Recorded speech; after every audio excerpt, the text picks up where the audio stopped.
जी doctor Nazir, मैं पाकिस्तान तहरीक इंसाफ सबसे पहले अली मैं थोड़ा सा खड़े हूँ, अली मैं यहीं खड़े हूँ, अली मैं यहीं खड़े हूँ। इमरान खान का भरोसेमंद उम्मीदवार भी हूँ पाकिस्तान तहरीक इंसाफ से।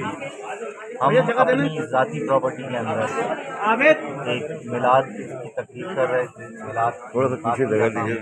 उसके बाद मिलाद के दौरान एमपीएम के कुछ गुंडे 200, 250, 300 के करीब लोग थे, कुछ मेरे गलती से निकल गए।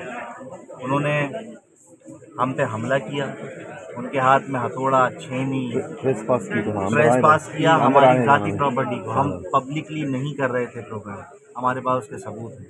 हम अपनी प्रॉपर्टी के अंदर कर रहे थे, मिलाद का माहौल था, नात पढ़ रहे थे, सारी चीज़ें हो रही थी। इन्होंने अटैक किया है हमारे ऊपर, प्रॉपर्टी को ट्रेसपास किया है।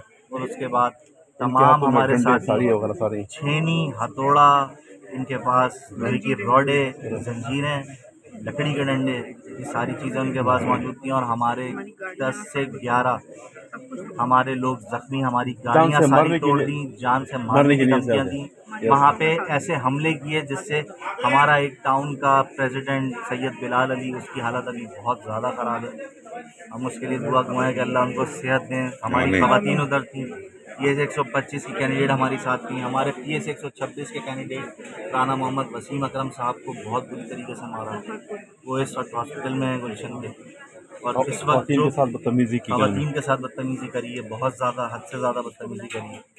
और इस वक्त जो है इंसाफ अब मैं आप तमाम इस मुल्क के तमाम के ऊपर छोड़ता हूँ, इदारों के ऊपर छोड़ता हूँ। अरे भाई MLO आ गए, बस 2 राहगीर भी जख्मी हुए जो अभी टाके लगवा रहे हैं।